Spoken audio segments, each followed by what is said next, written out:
Ma'asyiral muslimin yang dimuliakan Allah Azza wa Jalla, akhirnya kemudian kata Rasul, "Ishrab ya Abu Bakar." Minum wahai Abu Bakar. Kata Abu Bakar, "Bal anta shrab ya Rasulullah." Bahkan engkau yang minum. Bahkan engkau yang minum wahai Rasul. Kata Rasul, akhirnya Rasul minum. Setelah minum satu kali diberikan kepada Abu Bakar, "Bal ishrab ya Rasulullah." Minum lagi wahai Rasul, minum lagi. "Bal ishrab ya Rasulullah." Minum lagi. Apa kata Abu Bakar? "Lamma ra'aitun nabiyya sallallahu alaihi wasallam yashrab, thumma yashrab hatta rawaitu," katanya. Ketika aku melihat Rasul minum, kemudian minum, hilang dahagaku, katanya. Aneh. Orang lain yang minum dia hilang dahaga. Kalau kita lagi ngelak nih, ya kan? Antum lagi haus ngelak gitu ya. Tengok ada minum es itu, kelak. Kapan ini orang ini ngasih es sama saya? Kan begitu ya. Ini aneh kita Abu Bakar ini. Melihat Nabi minum, kok hilang dahaganya? Kenapa? Saking senangnya. Begitulah orang yang disenangi. Orang kalau sudah cinta itu, subhanallah ikhwan, bisa gila orang itu kalau cinta. Makanya ada namanya Laila Majnun, kan itu ya. Antum pernah dengar cerita Laila Majnun? Laila nama perempuannya, Majnun nama laki-lakinya. Maka disatukan Laila Majnun. Ini si Majnun ini kalau datang di malam hari senang. Kenapa? Karena malam bahasa Arabnya apa? Lailun. Berarti pacarnya ada di malam hari. Kalau datang siang nggak suka dia, karena bahasa Arabnya siang itu naharun, nggak menyebut pacarnya. Jadi kalau malam hari senang, kenapa? Datang Laila. Jadi suatu ketika si Majnun ini berburu, dia lapar, berburu dia, betul-betul ingin cari makan, ambil busur, ambil panah, masuk ke hutan, ada lah di itu menjangan itu. Untuk tahu menjangan itu, kijang. Di panah itu kena, ya. Akhirnya ditangkap. Ketika mau disembelih, diperhatikan matanya. Kok matanya sama dengan mata Laila, katanya. Dilepas, makanya Majnun, kan itu. Gara-gara mata si kancil seperti mata kekasihnya dilepas dia, kan gitu.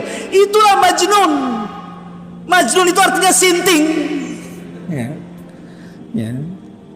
Ma'asyiral muslimin yang dimuliakan Allah Azza wa Jalla. Jadi orang kalau sudah cinta itu bisa gila. Bisa nggak terasa apapun gitu. Lihat kecintaan Abu Bakar kepada Rasul itu kan luar biasa gitu. Karena saking senangnya Rasul itu hilang hausnya, dia pun jadi hilang sendiri hausnya. Itulah kecintaan yang luar biasa, tidak dimiliki siapapun kecuali Abu Bakar kepada Nabi Shallallahu Alaihi Wasallam. Itulah perjalanan hijrah itu. Sampai akhirnya sampailah Nabi Shallallahu Alaihi Wasallam di Kuba. Di Kuba inilah Nabi Shallallahu Alaihi Wasallam mendirikan masjid pertama kali, namanya Masjid Kuba.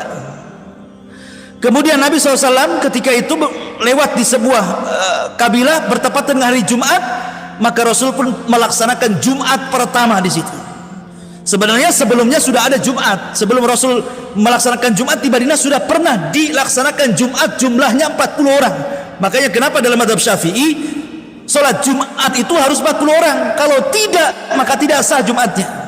Karena Jumat yang pertama, kalau nggak salah As'ad ibn Zurarah yang diutus Nabi Shallallahu Alaihi Wasallam ke Madinah gitu kan. Kemudian diarahkan nanti kalau hari Jumat kau salatlah Jumat di sana.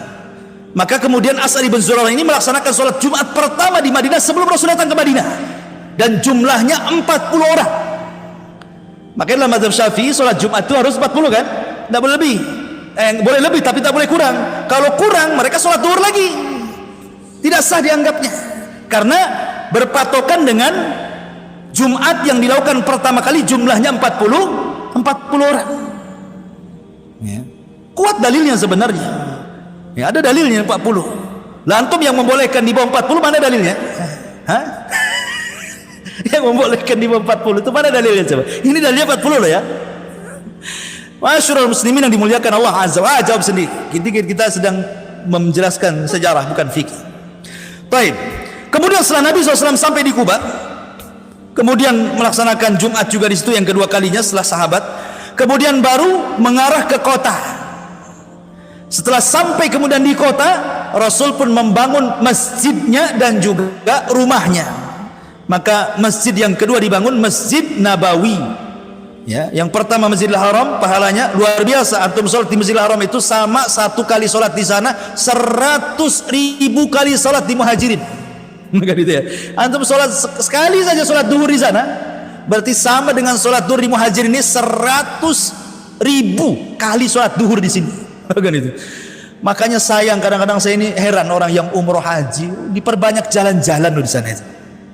Umroh memang sebentar saja 2 jam selesai kelar umroh itu. Loh kenapa visanya 10 hari gitu kan? Jalan-jalan. Dia nggak mikir sholat satu kali sholat di Masjidil Haram itu sama dengan 100.000 kali sholat kan? Coba kok dia pakai sholat terus, berapa banyak tuh pahalanya tuh? Di Masjid Nabawi kurang 500 kali sholat, 1.000 kali sholat, afan. Baru di Masjid Al-Aqsa 500. Ini 100.000, yang 1.000, yang 1.500 kan?